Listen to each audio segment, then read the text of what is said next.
Kita melanjutkan materi kita yang ke-12 tentang design, prototyping, and construction di user experience design.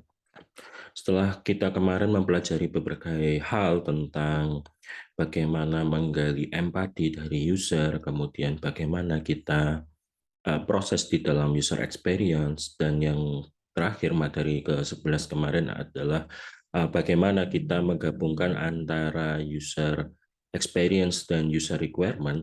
Pada materi kali ini kita akan membuat sebuah interface atau membuat interpretasi dari apa yang sudah kita kerjakan menggunakan sebuah prototype. Yang kita pelajari untuk pada materi kali ini ada tentang prototype, conceptual design, concrete design, using scenario, generating prototype, dan construction. Di prototype sendiri nanti kita akan mempelajari apa itu prototype dan mengapa prototype. Kemudian ada dua tingkatan di dalam prototype, yaitu low fidelity dan high fidelity. Kemudian di prototype sendiri nanti ada karakteristiknya adalah vertikal dan horizontal. Kemudian setelah prototype jadi, nanti bagaimana prototype tersebut dapat kita buat dalam bentuk produk yang jadi. Untuk produk tersebut akan kita serahkan kepada si developer.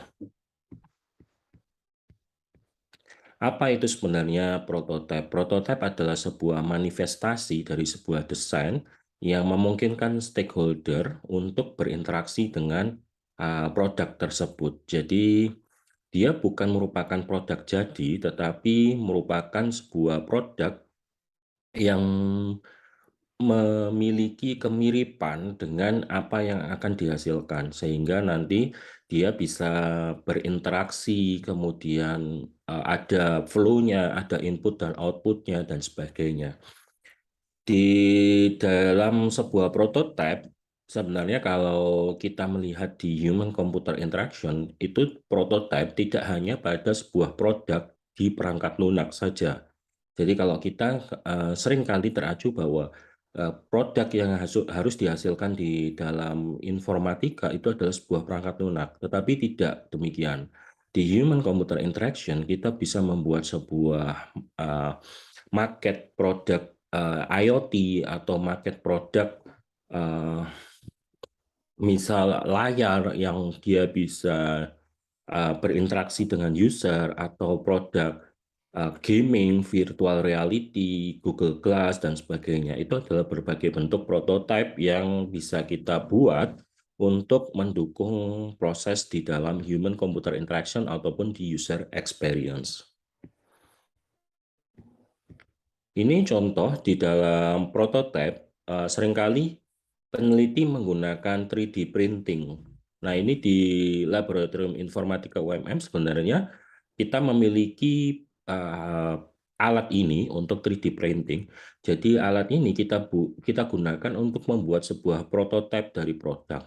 Tidak hanya untuk membuat sebuah produk yang sifatnya adalah mechanical, tetapi di 3D printing ini juga kita bisa membuat sebuah case untuk sensor, atau mungkin alat-alat yang dia sifatnya adalah membantu untuk si user. Nanti kita akan melihat bagaimana 3D printing ini nanti kita bisa gunakan untuk membantu manusia di disability.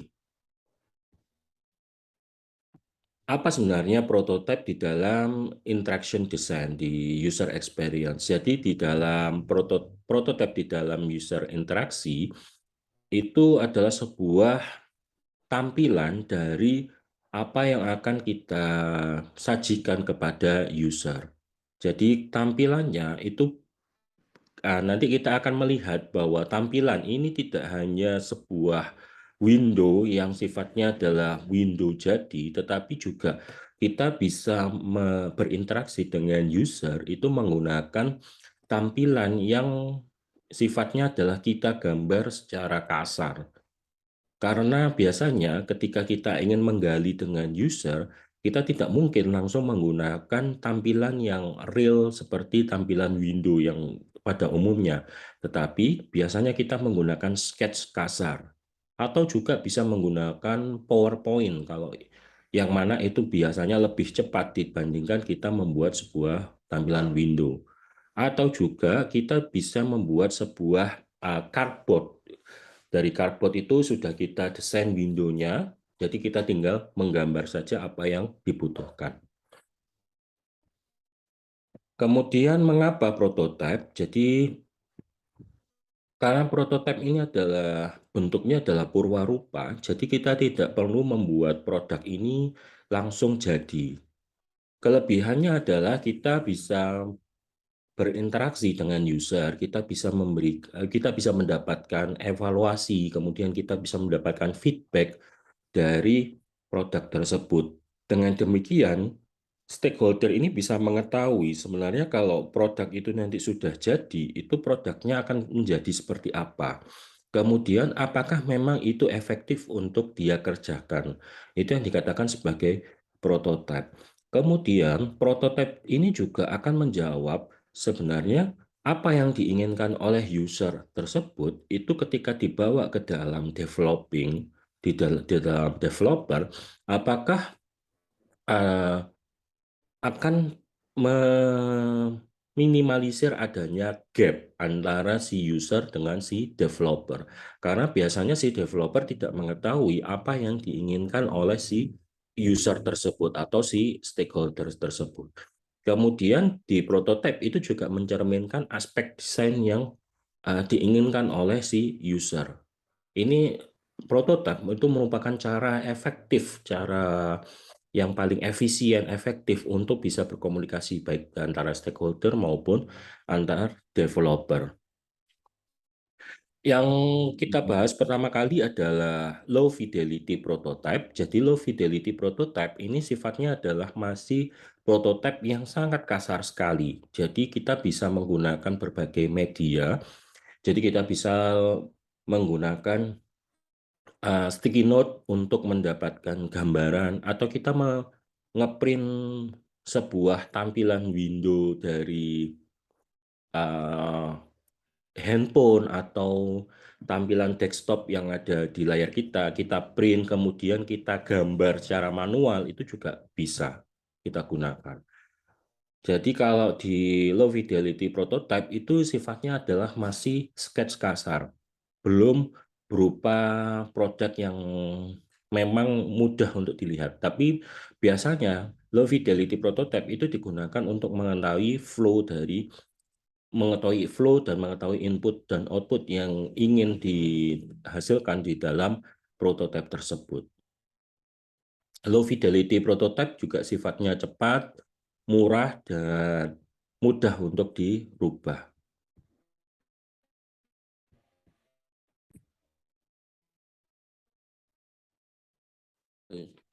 Berbagai low fidelity prototype biasanya menggunakan berbagai teknik.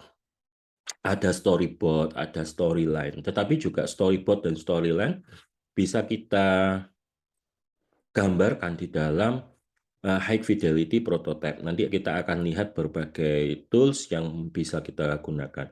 Yang pertama di storyboard itu sendiri, jadi storyboard itu akan menggambarkan sebuah rangkaian cerita dari sketch yang kita gambarkan di low fidelity prototype tadi. Jadi kalau storyboard ini biasanya kita menggunakan role play untuk menggambarkan detail dari aktivitas di si user tersebut. Jadi ketika si user itu beraktivitas, kemudian dia membuka window apa, itu digambarkan di dalam sebuah storyboard. Jadi memang storyboard itu biasanya aktivitasnya dia sudah detail, kemudian ada detail dari ceritanya. Jadi antara storyboard dan storyline dia digabungkan menjadi satu. Ini untuk mempermudah kita menangkap ceritanya. Jadi kalau misal kita hanya menggunakan user story saja, maka akan kesulitan. Tetapi ketika kita menggunakan storyboard dan storyline dalam satu waktu, maka hal ini akan lebih mudah dipahami ketika ini akan kita bawa ke dalam developer team. Jadi mereka bisa memahami sebenarnya aktivitas yang ada di user tersebut sehingga berhubungan dengan window itu apa. Kemudian juga ada sketch, jadi kita gabungkan antara storyboard, storyline, kemudian ada sketch. Nah, di sketch ini kita bisa memberikan informasi tentang di low fidelity prototype tadi, kita kan punya storyboard. Jadi kalau storyboard itu menggambarkan aktivitasnya, sedangkan kalau di sketching ini dia menggambarkan detail-detailnya. Jadi misal kalau di sketch itu kita bisa menggambarkan detail orangnya, kita bisa melihat, mendetailkan misal sedang melihat, kemudian transfer data, give, receive, transfer, dan sebagainya. Kemudian ada icon, dan sebagainya. Selanjutnya adalah index card. Nah, kalau tadi saya sampaikan, kita bisa membuat low fidelity prototype berdasar serta dengan storyboard dan yang lain-lainnya itu dalam suatu sticky note atau dalam kertas yang kita cetak. Ada metode yang formal untuk ini yang kita namakan sebagai index card. Index card itu merupakan representasi dari aktivitas kita menggali tersebut, selain dengan sticky note dan lainnya, itu dengan menggunakan index card. Kalau index card biasanya ukurannya 3 kali 5 inci, tapi tidak merupakan ukuran yang baku. Tapi ini merupakan representasi dari interaksi yang ada di dalam interface tersebut. Kemudian Wizard of Oz prototype. Wizard of Oz prototype ini akan menggabungkan antara index card dengan jadi kalau index card ini kan kita ingin mengetahui interaksinya ketika dia melakukan input atau output. Nah, kita gabungkan dengan Wizard of Oz prototype di mana ketika dia melakukan input atau output itu kita respon, tapi responnya bukan melalui sistem karena kita sifatnya kan prototipenya masih low fidelity. Jadi inputannya itu dari user, kemudian kita berikan feedback. Kita berikan feedback. Yang memberikan feedback bukan sistem, tetapi adalah kita sebagai penelitinya, user research-nya. Jadi kita berikan feedback. Jadi misal mereka memilih where do you want to go. Kemudian si user atau si peneliti akan memberikan list drop down aktivitasnya. Where do you want to go? Jadi misal dia memberikan list tempat-tempat, jadi berupa drop down. Kemudian nanti dia dipilih, klik, itu nanti akan dikembalikan ke user. Kemudian dikembalikan lagi ke user research. Kemudian my passport was issued in, diberikan lagi list, dan sebagainya. Jadi sifatnya diberikan, kemudian dikembalikan, diberikan, dikembalikan. Itu adalah gabungan antara index card dan Wizard of Oz prototype. Ini untuk sifatnya adalah low fidelity. Sekarang kita mempelajari tentang high fidelity.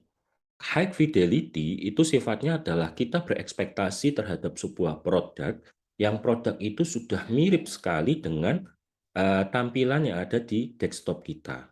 Ada berbagai tools untuk high fidelity prototype, ada Figma, ada Just in Mind, ada Axure, dan sebagainya. Yang mereka memang menyediakan tampilan desktop itu semirip mungkin dengan yang ada di pengembangan. Bahkan nanti ketika dia dikembangkan itu ya tampilannya biasanya mereka sudah tinggal mengambil saja dari tampilan yang ada di high fidelity prototype tools itu tadi. Ada Figma, Just in Mind, ada Axure, dan sebagainya. Di prototype, kita akan melihat bahwa prototype itu akan ada dua kategori. Yang pertama adalah horizontal dan yang kedua adalah vertikal. Horizontal, dikatakan horizontal, dia fokusnya adalah ke function, tetapi untuk detailnya dia kurang begitu detail. Kenapa? Karena kalau sifatnya dia horizontal, maka dia akan melihat seluruh aktivitas di user. Jadi misal ketika dia menginputkan, kemudian dia apa responnya, kemudian menginputkan lagi responnya apa, dan sebagainya. Sedangkan kalau vertikal itu sifatnya adalah kedalaman. Jadi kalau dia menginputkan, ini kemudian dia ada feedback apa. Kemudian dari feedback tersebut, kemudian ada error handling apa. Kemudian dari error handling tersebut, misal dia akan melakukan aktivitas apa. Jadi sifatnya dia kalau vertikal itu merupakan detail dari sebuah fungsinya tadi. Nah, di sini kita memang ada kelemahan ketika membuat sebuah prototipe. Kita seringkali fokusnya adalah pada function-functionnya, tetapi untuk detail-detailnya itu kita tidak memperhatikan. Ini yang biasanya kita lakukan ketika kita membuat sebuah prototipe perangkat lunak yang fokusnya adalah ke fungsional. Sedangkan kalau di experience, di user experience, kita tidak hanya memperhatikan sebuah function, tetapi juga kita memperhatikan sebuah detail yang itu akan berguna ketika akan menangani keluhan atau menangani emosional dari si user tersebut. Misal, si user ini input numerik. Kalau kita fokus pada fungsional, angka numerik ini akan diterima apapun. Tetapi kalau angka numerik ini kalau di prototipe kan akan diterima apapun. Tetapi kalau di developer misal, ternyata di developing itu ternyata ada restriksasi. Jadi angkanya itu tidak boleh lebih dari 12 misal. Kemudian tidak boleh ada angka yang berulang. Karena kita tadi terlalu fokus pada function, kita tidak bisa mengetahui eh, bagaimana kita melakukan error handling exception tadi. Jadi error handling tadi akhirnya ya sama si developer akan ditampilkan saja errornya bahwa eh, karakternya tidak boleh lebih dari 12, kemudian tidak boleh ada angka yang sama dan sebagainya. Sehingga kalau seperti ini dia hanya akan menampilkan informasi saja. Tetapi kalau kita fokus juga kepada vertikalnya, kepada experience-nya, kita akan mendesain. Jadi kebutuhannya adalah dia input, kemudian kita juga kebutuhannya adalah untuk error handling-nya. Jadi di error handling-nya ternyata dia membutuhkan ketika inputannya lebih dari 12, misal dia tidak hanya memunculkan warning, tetapi juga memunculkan mana bagian yang salah. Kemudian dia diberikan block atau diberikan koreksi. Ini yang salah. Nah, sehingga user itu bisa mengetahui, oh ternyata yang salah karena karakternya ada yang berulang. Seperti itu. Nah, itu adalah fungsi di dalam horizontal dan vertikal di dalam prototype. Selanjutnya adalah conceptual design. Jadi di conceptual design ini merupakan outline dari apa yang user bisa lakukan dengan produk tersebut. Kalau ini memang sifatnya tidak hanya menggunakan high fidelity saja, tetapi di high fidelity tersebut sudah merupakan sebuah interaksi. Jadi ada input, ada output, dan sebagainya. Kemudian kita bisa memahami ruang lingkup masalah yang ada di dalam desain tersebut, karena kita bisa membangun empati di dalam dengan user tersebut. Kita juga bisa membuat sebuah creativity dan brainstorming untuk menggali tentang desain tersebut. Biasanya di konseptual design ini adalah sebuah produk yang memang dia sifatnya masih baru. Jadi dia sifatnya masih baru sehingga dia butuh konseptual design. Sebuah prototipe yang itu nanti akan kita bawa ke dalam sebuah desain yang jadi. Di konseptual design ini memang karena produknya sifatnya dia masih baru, akhirnya kita membutuhkan creativity dan brainstorming untuk menggali sebenarnya kebutuhannya apa untuk membuat sebuah produk tersebut. Kemudian biasanya kita juga melakukan observasi, melakukan skenario, prototyping, dan sebagainya. Ini adalah contoh skenario, jadi kita membangun skenario dari hasil observasi kita. Kemudian ini adalah sebuah konseptual design. Jadi konseptual design karena sifatnya adalah konseptual, yang sifatnya itu adalah masih di angan-angan kita untuk kita buat menjadi sebuah produk. Nah, seperti yang saya sampaikan di awal bahwa di user experience itu tidak melulu pada suatu interface di dalam perangkat lunak. Nah, itu yang perlu diperhatikan. User experience itu sifatnya luas, karena memang dia adalah turunan dari human computer interaction. Di sini kita bisa membuat sebuah wearable device, exoskeleton, bisa membuat VR glasses, bisa membuat brainwave device, dan sebagainya.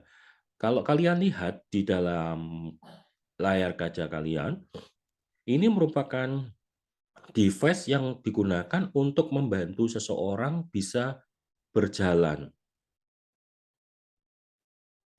Jadi konsepnya hampir mirip dengan exoskeleton. Jadi dia bisa membantu seseorang untuk berjalan. Ini adalah conceptual design. Nah, user experience juga merupakan bagian di dalam aktivitas ini karena kita akan membangun empati di dalam user tersebut. Kemudian kita bisa memilih interface untuk membangun sebuah tampilan tersebut. Ada 3 tahapan di dalam membangun interface tersebut. Yang pertama adalah memahami fungsionalitasnya, kemudian mengidentifikasi masalah tersebut, kemudian kita membangun metafornya. Jadi membangun sebuah environment-nya. Jadi environment itu akan kita gunakan untuk bisa mengetahui bahwa produk ini akan dapat membantu dan juga dapat dipahami oleh si user. Untuk mengevaluasi metafor tersebut, kita bisa menggunakan berbagai list pertanyaan yang ada di list ini.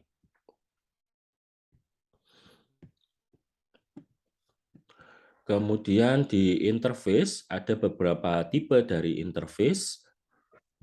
Kemudian di interface tersebut, ini kalau kita di dalam user experience, interface itu tidak hanya sebuah tampilan yang ada di layar kaca kalian, tetapi juga tampilan di augmented reality, kemudian di tangible interface, kemudian di interface berupa device itu juga sebuah interface.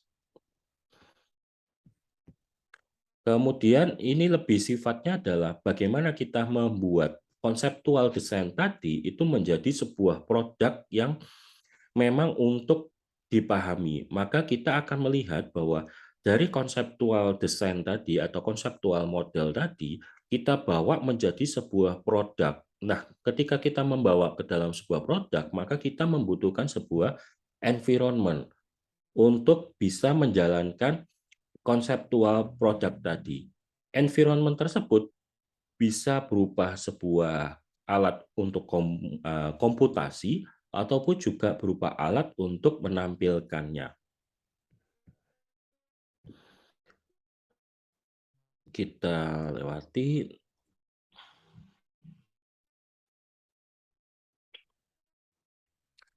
Di membuat prototipe, kita biasanya akan membuat prototipe itu berdasarkan dari low fidelity sama high fidelity. Low fidelity kita dapatkan untuk mendapatkan gambaran kasar dan gambaran yang lebih cepat untuk kita bisa berinteraksi dengan user. Kemudian low fidelity ini kita bawa ke dalam high fidelity untuk bisa kita gambarkan secara detail untuk mendapatkan aktivitasnya, input-output, kemudian error handling, dan sebagainya. Kemudian, selain ini, kita juga bisa membuat storyboard dan storyline dari aktivitas tersebut. Ketika kita membangun storyboard dan storyline tadi, akhirnya kan terbuat atau terbentuk adalah user story-nya. Dari sini, dari storyboard dan storyline ini, kita juga akan membuat sebuah use case dari aktivitas tersebut. Tujuannya adalah ketika kita menggambarkan seluruh aktivitasnya tadi, kemudian kita menggambarkan use case-nya, kita bisa memverifikasikan langsung dengan user, kemudian akan lebih mudah untuk membawa gambaran ini tadi, yang satu paket ini tadi, ke dalam proses produksi di developer team. Ini contoh ketika kita membuat sebuah storyboard, kemudian kita gambarkan dengan storyline, kemudian kita gabungkan dengan sebuah interface. Kalau ini kita menggunakan low fidelity. Ini contoh menggunakan card-based prototype.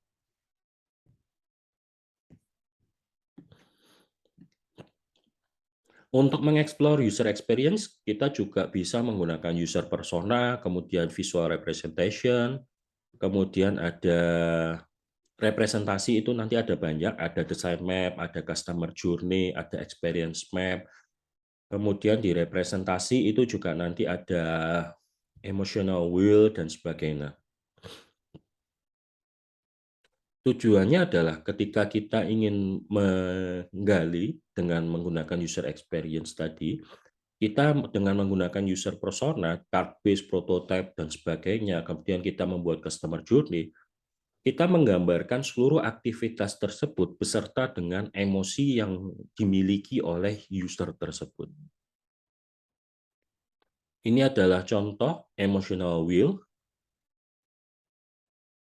Jadi aktivitasnya digambarkan di dalam sebuah lingkaran, kemudian ini adalah ketika dia menggunakan, dia sifatnya emosionalnya seperti apa, kemudian sebelum menggunakan seperti apa, kemudian setelah menggunakan dia emosinya seperti apa. Ini experience map, juga ada yang menggambarkan menjadi customer journey.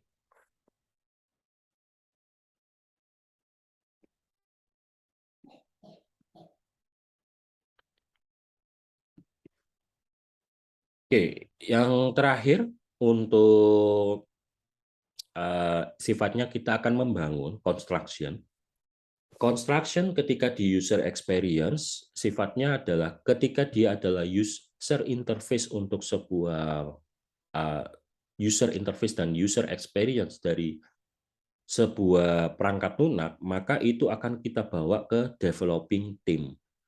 Tetapi ketika ini berupa konseptual produk, maka kita harus membuat sebuah interface atau membuat physical computing yang dia bisa bekerja untuk mewujudkan prototipe tadi. Nah, berbagai tools yang atau berbagai device yang bisa digunakan, misal Arduino, LilyPad, SensorBoard, dan sebagainya. Ini physical computing kits. Kemudian juga kita membutuhkan SDK, Software Development Kit. Ini ketika kita ingin berinteraksi dengan sebuah perangkat yang kita gunakan untuk konseptual design. Oke, sebagai kesimpulan, prototipe itu bisa berupa low fidelity seperti paper based, juga bisa berupa high fidelity dari software based. Kemudian dengan prototipe tersebut ada dua konsep. Yang pertama adalah sifatnya adalah konseptual. Konseptual design ini kita sifatnya masih berupa produk yang itu adalah hasil kreativitas dan merupakan hasil dari brainstorming kita. Dan yang kedua adalah concrete product atau concrete design. Yang ini merupakan sebuah produk yang memang sifatnya ini bisa langsung diimplementasikan, bukan lagi berupa sebuah konsep. Kemudian untuk membangun sebuah prototipe biasanya merupakan gabungan antara low fidelity dan high fidelity. Dari low fidelity ini kita gunakan untuk menggali secara cepat kepada user, jadi kita ingin menggali flow-nya seperti apa, kemudian fungsionalnya seperti apa, kemudian kita interpretasikan di dalam high fidelity untuk melihat fungsionalitasnya dan detail-detail, termasuk adalah error handling, kemudian exception, dan sebagainya. Kemudian dari high fidelity ini sendiri juga kita memerlukan sebuah storyboard, kemudian storyline, kemudian use case untuk bisa kita gunakan ketika kita ingin membangun perangkat tersebut agar lebih mudah dipahami dengan si developer. Tujuannya adalah untuk meminimalisir adanya miscommunication and misunderstanding. Kemudian untuk membuat sebuah produk itu tadi, kita juga harus memperhatikan bahwa di dalam user experience itu tidak hanya pada interface saja, tetapi juga adalah desain interaksi di dalam interface tersebut.